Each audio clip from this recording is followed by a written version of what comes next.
예, 이번 시간에는 볼록렌즈에 의한 사항, 교과서 164페이지입니다.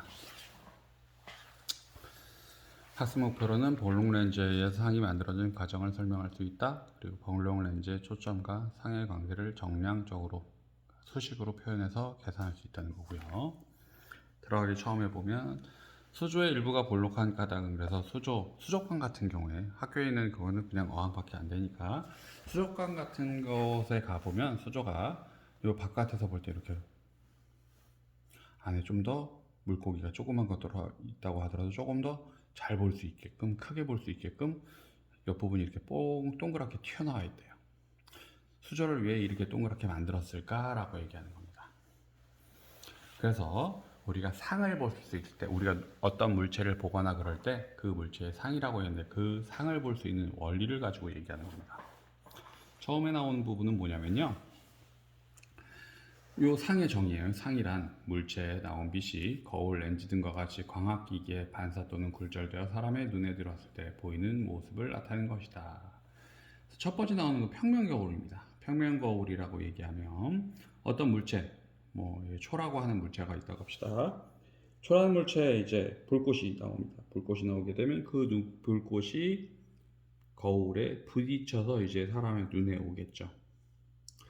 빛의 진행은 일제 직진하다가 이제 매질의 경계면에서 반사돼서 이제 눈이 들어왔지만 사람의 눈의 경우는요, 이 빛이 반사되어서 왔다고 생각을 하지 않죠. 빛은 직진하니까 실제로 따져보면 사람의 눈의 거울 뒷면으로 빛이 쭉 직진을 해서 여기에서 나온다고 보인다고 생각합니다. 그러다 보니 실제로 사람이 느낄 때는 거울의 뒷면에서 이렇게 빛이 출발해서 거울 앞쪽을 지나서 사람의 눈에 지나서 보여진다고 얘기를 하죠. 이런 원리를 한번 알아보자는 겁니다. 그래서 이런 경계면에선 어떤 현상이 일어나냐는 겁니다.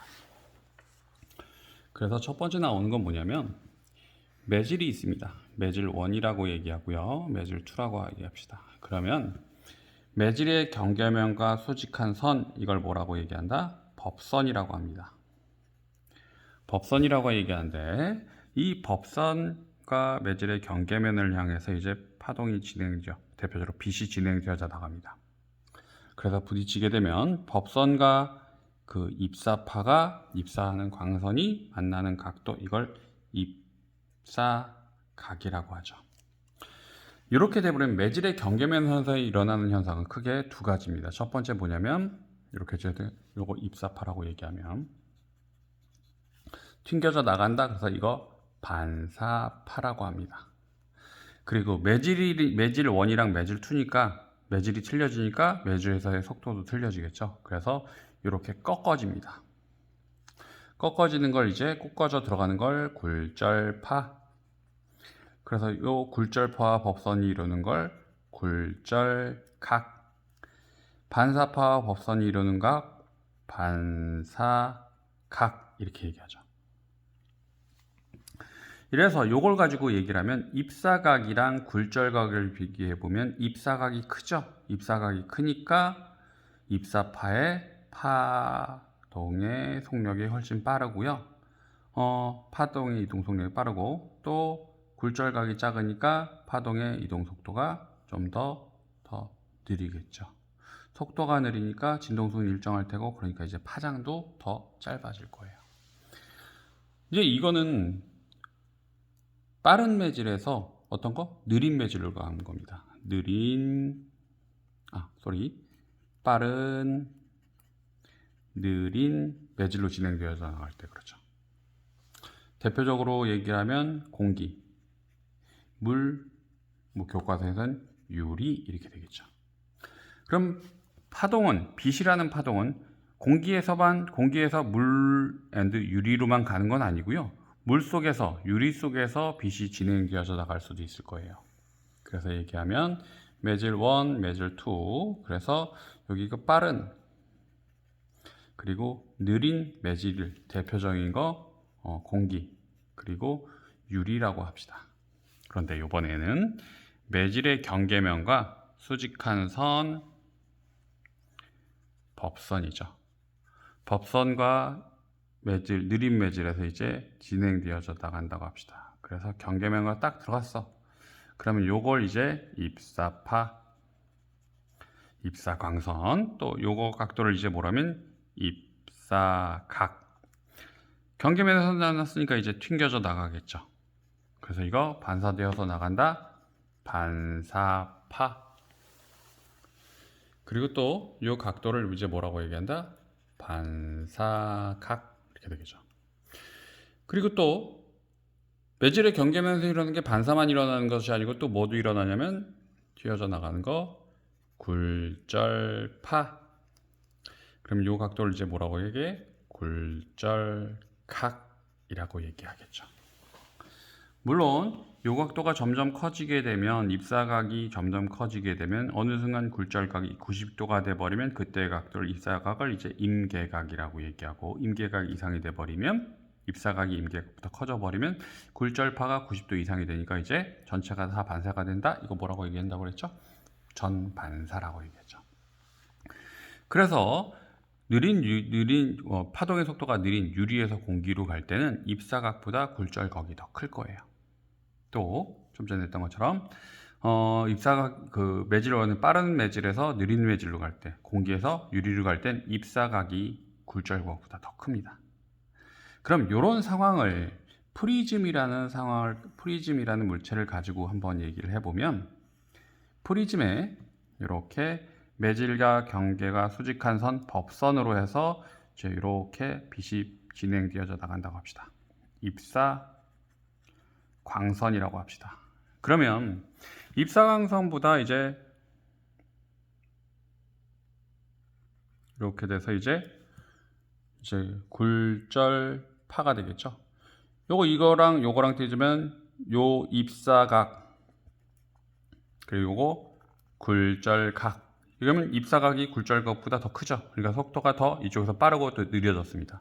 근데 이렇게 해서 딱 가게 되면 경계면과 수직한 선, 이렇게 되면 이제 법선이죠. 여기 법선에선 여기 요 부분이 이제 입사각일 테고, 이제 여기선 이제 또 요 부분이 이제 굴절각 이렇게 되겠죠. 그때는 이렇게 해서 이렇게 진행되어져 나갈 겁니다.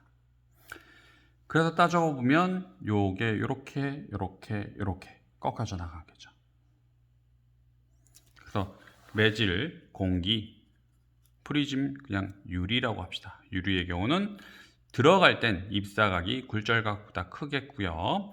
유리에서 다시 공기로 나갈 땐 입사각보다 굴절각이 더 큰 거겠죠. 이렇게 꺾어져 나갑니다. 매질이 틀려지면. 그런데 이제 볼록 렌즈라는 물체를 가지고 이제 합시다. 그러면 원래 볼록 렌즈의 경우는 가운데 부분이 볼록 튀어나온 이런 유리나 플라스틱 같은 거로 된 물체겠죠. 그래서 빛이 진행되어져 나가게 되면 이게 공기, 유리 이렇게 되겠죠. 그러니까 여기에서 매질의 경계면에서는 안쪽으로 꺾일 거예요. 이렇게. 그리고 나서 다시 여기서 또 한 번 안쪽으로 꺾입니다. 그래서 실질적으로 따져보면 여기 경계면에서 한 번, 그리고 요 부분 경계면 두 번은 이제 꺾이죠.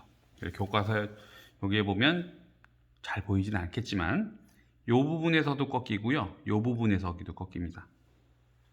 그래서 요 앞쪽에서 이제 표현이 되어 있는데, 그렇게 해서 퍼져 나가면서 특정한 부분을 가겠고요. 그 다음에 요게 가운데 부분의 경우는 경계면과 수직하니까 그대로 쭉 직진을 하겠죠. 그리고 또 이게 중심이라고 얘기하면 바깥쪽에선 또 한 번 꺾이겠고, 그 다음에 또 한 번 꺾여서 이렇게 해서 특정한 점을 모일 거예요. 요 가운데 점을 중심이라고 얘기하고, 빛이 모이는 부분, 이런 부분을 이제 뭐라고 하면 초점이라고 합니다. 물론 빛이 왼쪽에서 오른쪽으로만 가는 것은 아니고요. 역으로 오른쪽에서 왼쪽으로도 가기도 합니다. 그러다 보니까 이 반대쪽에도 뭐가 있다? 초점이라는 것이 있겠죠. 오케이? 그래서 빛이 진행되어져 나갈 때 볼록 렌즈를 앞에다 대게 되면 볼록 렌즈의 경우는 특정한 점으로 빛이 모이게 됩니다. 그래서 이런 점을 뭐라고 얘기하면 초점이라고 얘기하고요.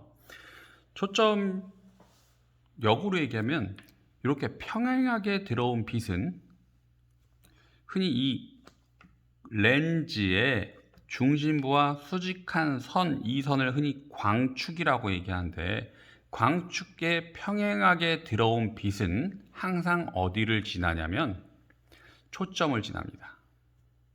그래서 요 원리 때문에 여러분들 그 초등학교 때나 중학교 때 이 볼록 렌즈를 가지고 어떤 실험 많이 했냐면, 태양에서 들어온 빛은 거의 평행한, 광축에 평행한 빛이죠.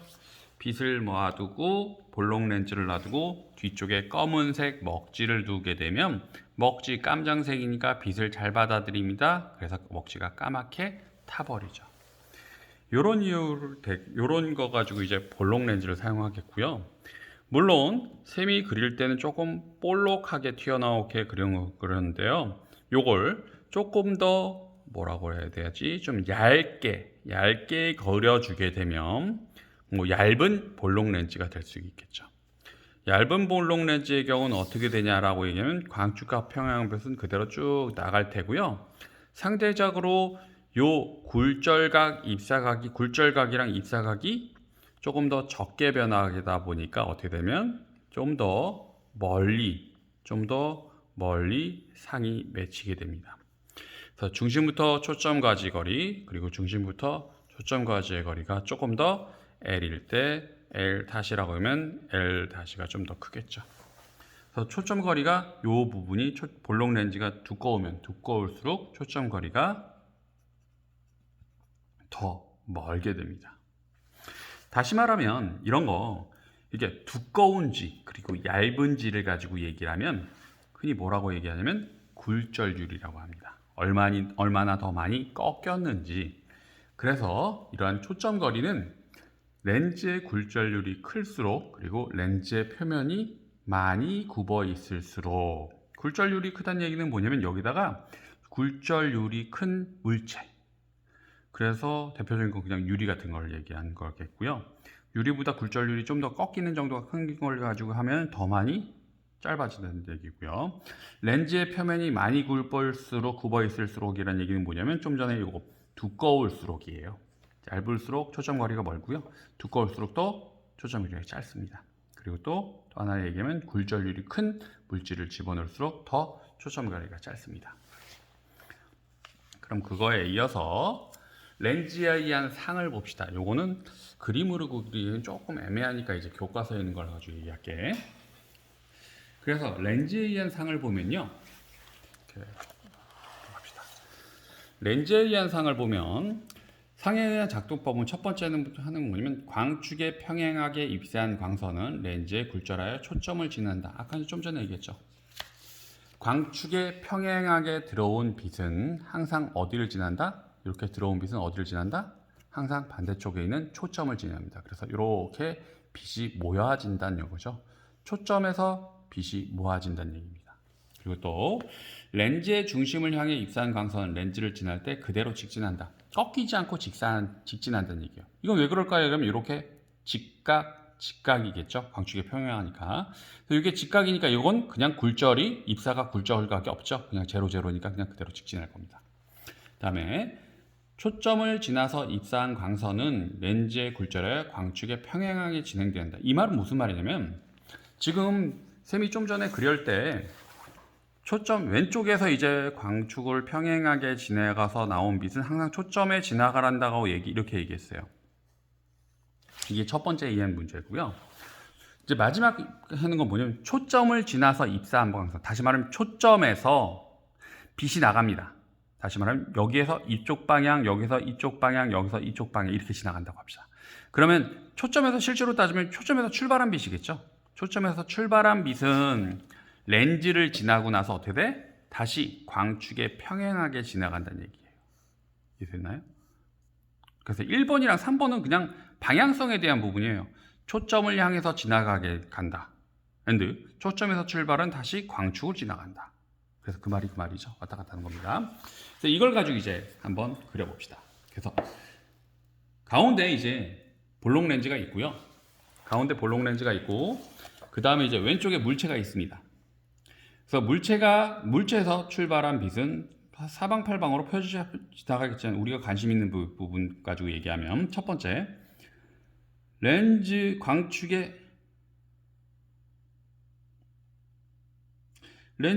날아가는 빛은 어디를 지난다? 초점을 지나서 이렇게 직진해서 이렇게 직진을 할 거예요. 그리고 또 렌즈의 중심을 향한 빛은 여기의 경우는 입사각 굴절각 꺾여져서 이제 그대로 똑같이 다시 또 이렇게 지나갑니다. 그래서 그대로 직진을 해버려요. 초점을 향한 빛은이라고 얘기하면 초점을 지나고 났으니까 초점에서 출발한 빛이 되니까 광축과 다시 여기서 이제 광축과 평행한 빛이 되겠죠. 그래서 이 부분이 상이 맺힐 거예요. 그래서 실제로 따져보면 물체는 다시 말하면 렌즈의 왼쪽에서 출발해서 여기 빛이 모여서 그래서 이 부분에 상이 맺힌다는 얘기예요. 이 부분에 상이 맺힌다는 얘기는 뭐냐면 사람의 눈이 여기 있고요. 사람의 눈이 있고 그 다음에 렌즈를 통해서 그 물체를 보게 되면 이렇게 해서 실제로 따져보면 사람이 렌즈 뒤쪽에 있는 물체를 보게 되면 그 물체는 어디 있는 것처럼 보이냐면 렌즈의 초점 앞쪽에 거꾸로 서 있는 것처럼 보입니다. 이건 실상이에요. 그럼 이 실상이라는 건 뭐냐면 실제 빛이 진행되어져 나가다가 모인 상을 이제 실상이라고 합니다. 실제 상. 그럼 좀 이따 나올 게 이제 허상이라는 것도 있는데 허상이라고 요걸 가지고 얘기하면 아래쪽에 볼게요. 초점이랑 렌즈 사이에 물체가 놔둬 버리면 이건 첫 번째 광축과 평행하게 진행되어지면 초점 이렇게 되겠고요. 그 다음에 초점을 지나서 내려가면 그대로 직진할 테고요. 그 다음에 초점에서 출발한 빛은 다시 이렇게 광축에 평행할 거예요. 그러면 요 빛들이 실제로 요 물체에서 진행되어져 나간 빛인데 요 빛들이 모이진 않죠. 요 오른쪽에 모이진 않습니다. 모이진 않아. 그런데 이 빛들을 가상에 실제로 빛이 진행한 건 아니고요. 그 빛들의 광선의 반대 방향으로 점선을 쭉 그어버리면 이 빛들의 연직선상에 한 점의 빛이 모입니다. 실제로 빛이 모이는 건 아니에요. 실제로 빛이 모인 건 아니고요. 이 점에서 빛이 출발한 것처럼 사람의 눈엔 보인다는 거죠. 그러다 보니까 실제 빛이 모여서 맺히는 상, 이걸 실상이라고 얘기하고요. 가상의 선을 연결해서 그 선들이 한 점에 모였다. 그래서 이런 걸 이제 뭐라고 하면 허상이라고 합니다. 그래서 한 점에서 나온 것처럼 보여요. 그래서 따지고 보면 요 물체와 초점과 허상과 그래서 렌즈 사이까지의 거리를 가지고 얘기해 보면 물체와 렌즈 사이의 거리를 A, 물체와 초점 사이의 거리를 F, 초점과 렌즈 사이의 거리를 F, 그리고 렌즈와 상가의 거리를 B라고 얘기하면 실제로 물체와 렌즈 사이 거리, 상과 렌즈 사이, 그리고 초점과 렌즈 사이의 거리를 따지고 보면 이런 공식이 나옵니다. 그래서 A분의 1 플러스 B분의 1 이퀄 F분의 1이 됩니다. 그래서 A는 렌즈에서 물체 사이 거리, B는 렌즈에서 상까지 거리, 그 다음에 F는 렌즈에서 초점 사이 거리입니다. 그런데 이 B 값이 플러스일 때는 실상이고요. B 값이 마이너스일 때는 어쩌면 이게 허상이 됩니다. 그래서 요 계산하는 방법에 따라 실상이 될 수도 있고요, 허상이 될 수도 있습니다. 그래서 요걸 가지고 이제 실제에 해당되는 문제가 탐구하기 과정이 여기 있으니까요. 이번 시간에는 요거를 여러분들이 한번 직접 풀어봤으면 좋겠어요. 이번 시간은 여기까지 하겠습니다.